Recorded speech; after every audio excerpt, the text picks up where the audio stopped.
Mumpung God of War Ragnarok bentar lagi rilis, gimana kalau kita bahas seputar mitologi Nordik atau Norse Mythology? Kalau kalian main God of War 2018, pasti udah sedikit mengenal lah tentang mitologi Nordik ini. Tapi supaya lebih mengenal lagi dunia yang dijelajahi Mamang Kratos ini, langsung aja siapin posisi ternyaman kalian dan simak kisahnya.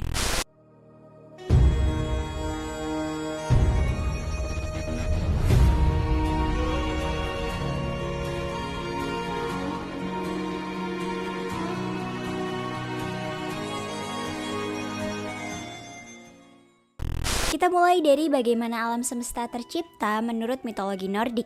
Seperti mitologi lainnya, alam semesta awalnya hanyalah sebuah kekosongan. Kekosongan ini disebut Ginnungagap. Ginnungagap juga sering digambarkan sebagai jurang besar yang menganga atau gaping abyss. Dari sini terbentuk dua dunia. Sebelah utara Ginnungagap, dunia yang selalu dingin, gelap dan membeku terbentuk. Dunia ini disebut Niflheim. Di sana, kabut es selalu muncul dari mata air yang bernama Hvergelmir. Hvergelmir mengaliri sebelah sungai yang bermuara ke Ginnungagap. Sedangkan di selatan Ginnungagap terbentuk dunia yang selalu diterangi nyala api yang disebut Muspelheim. Disinilah tempat Short Thor. Kalau kalian nonton Thor Ragnarok, pasti tahu. Dari Muspelheim terdapat aliran lava yang mengalir juga ke Ginnungagap. Akibatnya terjadilah pertemuan dua iklim yang berbeda di sana.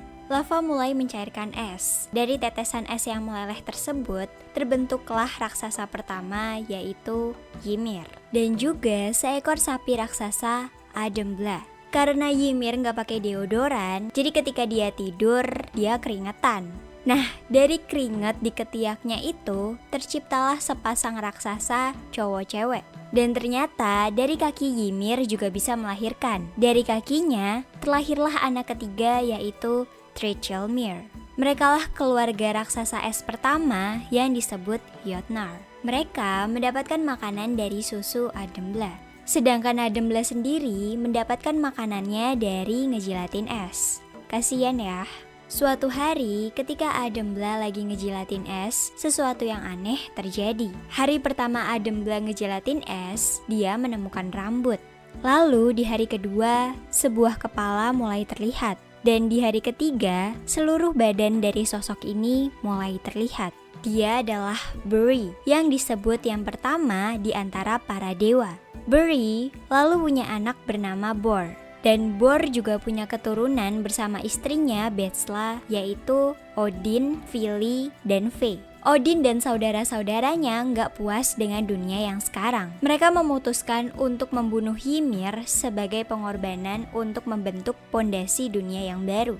Darah dari Ymir membanjiri para raksasa, dan hampir semuanya tenggelam dalam lautan darah. Hanya dua yang selamat, yaitu Bergelmir dan istrinya. Kejadian ini yang akan membawa permusuhan antar raksasa dengan para dewa yang akan berakhir pada Ragnarok. Odin dan saudara-saudaranya lalu membawa tubuh Ymir ke pusat Ginnungagap dan mulai membentuk dunia baru. Darah Ymir mulai menjadi laut dan sungai, dagingnya menjadi tanah, tulangnya jadi pegunungan, giginya jadi bebatuan, rambutnya jadi pohon dan rumput, sedangkan tengkorak Ymir digantung di udara menjadi langit dan otaknya menjadi awan. Ketiga bersaudara itu lalu mengambil percikan api dari Muspelheim yang lalu menjadi bintang untuk menerangi dunia. Odin lalu mulai melihat cacing-cacing keluar dari tubuh Ymir yang mulai membusuk. Cacing ini lalu diubah menjadi dwarf atau kurcaci. 4 dwarf ditugaskan untuk menahan 4 sisi langit, yaitu utara, selatan, barat, dan juga timur. Dwarf lainnya diizinkan tinggal di dunia bernama Nidavellir. Ras dwarf ini nantinya akan ahli dalam membuat senjata kuat seperti Mjolnir, palunya Thor. Mereka juga membuat rumah mereka, yaitu dunia para dewa, Asgard. Di Asgard, Odin dan dewa-dewi yang ahli dan suka pertarungan fisik tinggal. Mereka disebut Aesir. Sedangkan dewa-dewi yang lebih memanfaatkan kekuatan sihir tinggal di Vanaheim. Mereka disebut Vanir. Oh ya, di Asgard juga terdapat sebuah ruangan besar yang disebut Valhalla. Valhalla ini jadi tempat berkumpulnya Einherjar, alias para pejuang yang mati di peperangan. Mereka di sana dijamu sepenuh hati dan disiapkan untuk Ragnarok. Jauh dari Asgard, ada dunia bernama Jotunheim, yang akhirnya menjadi dunia para raksasa. Di sana ada raksasa bernama Norvi. Dia mempunyai anak bernama Not atau Night. Sedangkan Not memiliki putra bernama Dagar atau Day. Keduanya, Not dan Dagar, mengendarai kereta kuda. Kuda Not bernama Hrimfaxi dan di belakangnya ada kuda Dagar bernama Skinfaxi. Cerita ini menggambarkan bagaimana terjadinya pergantian siang dan malam. Namun cerita ini ada versi lainnya yang mirip-mirip, yaitu seseorang yang bernama Mundilfari yang mempunyai 2 orang anak, yaitu cewek dan cowok. Keduanya sangat terang dan indah, makanya dia memberi nama Mani atau Moon untuk yang cowok, sedangkan untuk yang cewek bernama Sol atau Sun. Para dewa iri dengan keindahan mereka, sehingga para dewa mengambil keduanya dan meletakkan mereka ke langit. Mereka berdua juga akan menaiki kereta kuda yaitu Arfaker dan Elsphere. Dan di belakang mereka ada 2 serigala yang mencoba memakan mereka, yaitu Skoll dan Hati. Hati berhasil memakan sedikit bagian dari Mani, tapi Mani berhasil terlepas dan sembuh kembali. Hal ini menggambarkan bagaimana bulan bisa berbentuk sabit dan purnama.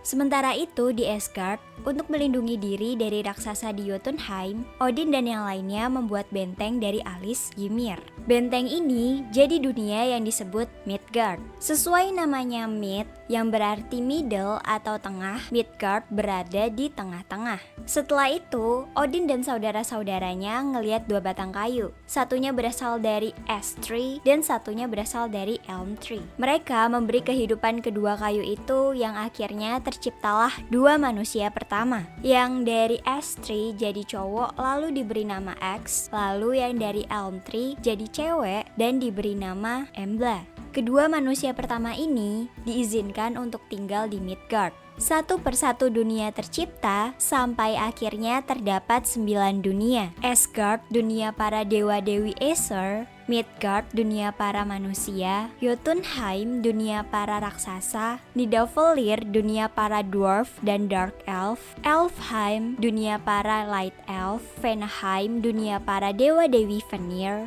Niflheim, dunia primordial yang dipenuhi es. Muspelheim, dunia primordial yang dipenuhi api, dan Helheim, dunia orang mati. Dunia ini terhubung dalam satu pohon besar yang disebut Yggdrasil. Untuk berpergian antar dunia, para dewa membuat jembatan pelangi yang disebut Bifrost. Bifrost selalu dijaga oleh Heimdall. Heimdall adalah dewa pengawas 9 dunia yang memiliki pendengaran dan penglihatan yang sempurna. Dia memiliki sebuah trompet bernama Gjallarhorn dan seekor kuda rambut emas Gulltoppir. Balik ke Yggdrasil, sang pohon dunia. Di sana hidup beberapa binatang. Seperti di akarnya terdapat Nidhogg, seekor naga yang menggerogoti akar Yggdrasil sampai Ragnarok tiba. Lalu, di puncak Yggdrasil terdapat elang tanpa nama yang hinggap. Elang ini dikatakan memiliki pengetahuan tentang banyak hal. Dan di kepala elang itu sendiri, ada elang yang lebih kecil bernama Vedravolnir. Ada juga seekor tupai bernama Ratatox. Dia naik turun jalan dari puncak pohon ke akar untuk menceritakan pesan palsu dari sang elang ke Nidhogg.